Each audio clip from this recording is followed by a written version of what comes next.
नमस्कार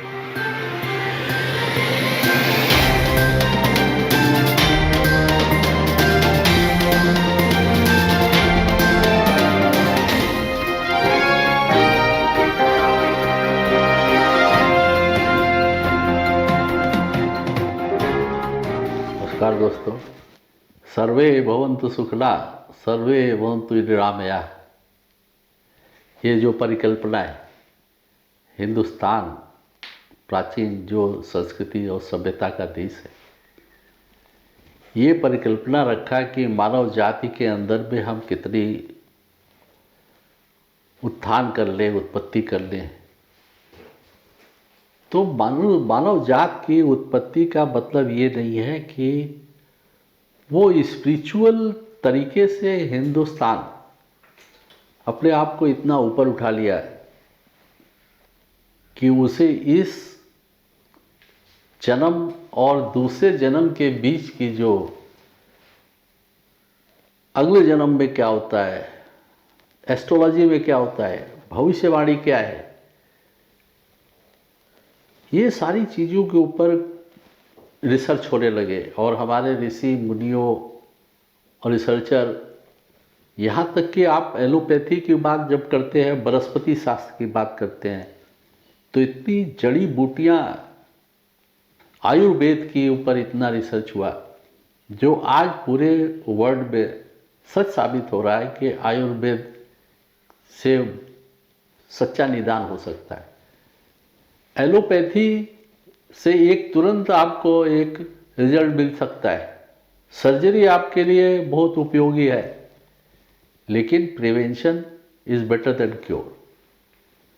तो जो प्रिवेंशन वाली जो मेथड है, हमारे जो ट्रेडिशनल है, तो हमारे हिंदुस्तान सोने की चिड़िया कहा जाता था। जो यहाँ पर कोलंबस आया, पूरे विश्व से लोग आए, वास्को डी गामा भी आया, चाइना से भी आए, सब व्यापार करने के लिए हिंदुस्तान में आते थे। क्यों? कि हिंदुस्तान इतना रिच था, ये स्टेट्स पे डिवाइडेड था, यहाँ इतना सोने चांदी का खजाना था कि, और उसी व्यापार करने के लिए अरब खाड़ी से लोग मसालों का व्यापार करने के लिए आते थे। आप सोचिए, आज अरब कंट्रीज़ कहाँ है, और आज भी उनके साथ वो रिलेशन जो है, ट्रेडिशनल जो हमारे मसाला उद्योग और वो सारी चीज़ें हैं, पूरे विश्व में चल रही हैं। जो वनस्पति के ऊपर, नेचुरल रिसोर्सेज के ऊपर हमारा देश कृषि प्रधान देश था, ऋषि मुनियों का देश था, और ये आयुर्वेद की वजह से, लेकिन धीरे धीरे धीरे धीरे हमारे देश के ऊपर अतिथि देवो भव, गेस्ट इज अवर गॉड, हम उसको ऐसी सभ्यता के ऊपर रहने के लिए लोगों ने हम लोग की सभ्यता को कमजोरी समझा और हमारे देश के ऊपर आक्रांता हो गए, आक्रमण कर दिया। और वो आक्रमणकारी फिर हम लोग की सहजता, सहनशीलता और जो इंडियन कल्चर, इंडस वैली की जो कल्चर है, उसको उसकी कमजोरी समझ करके राजाओं के बीच में डिवाइड एंड रूल करके, पहले मुगलों ने राज किया, ब्रिटिश ने राज किया, और धीरे धीरे फिर भी आज हम लोग की संस्कृति सभ्यता इतनी मजबूत है कि आज भी हमारा देश आज विश्व गुरु बनने की कैपेसिटी रखता है। और वही चीज़ परमानेंट रहेगी, ह्यूमैनिटी ही परमानेंट रहेगी। वो मनुष्य के बारे में सोच रहा है, यही सोच ही सबसे बड़ी सोच है कि वो देने के लिए सोच रहा है, मनुष्य से मनुष्य का हक छीनने की बात नहीं करता। तो हमारा देश हमेशा देने के लिए है। हमारे देश की परिकल्पना हाथ उसका ऐसे एक डोनर के रूप में वो देता है, ज्ञान देगा, शिक्षा देगा।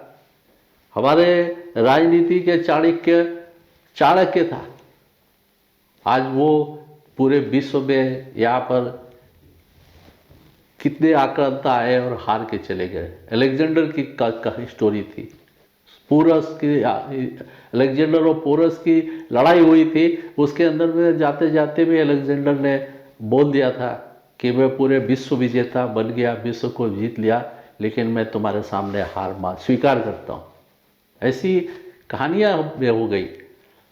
दोस्तों, आज हमको ये बात सोचना है कि पूरे विश्व की आबादी 750 करोड़ की अप्रॉक्सीमेट मानी जाती है, तो मोटे तौर पे, और सब इसको एक्सेप्ट करते।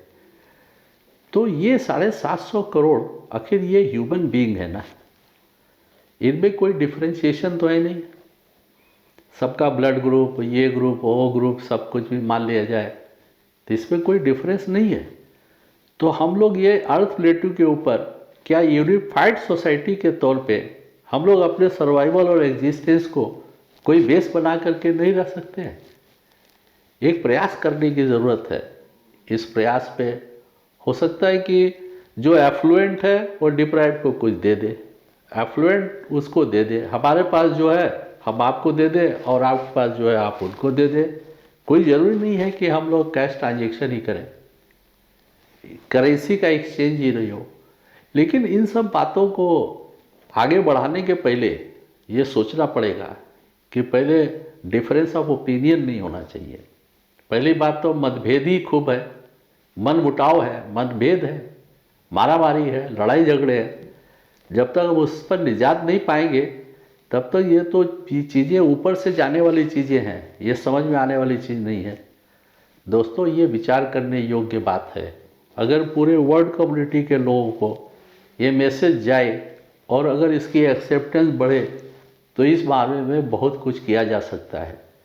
There is a lot to do, things are huge and world is one family, is a quite a big universe. एक आदमी की रीच नहीं हो सकती है। Can we combine, can we come together?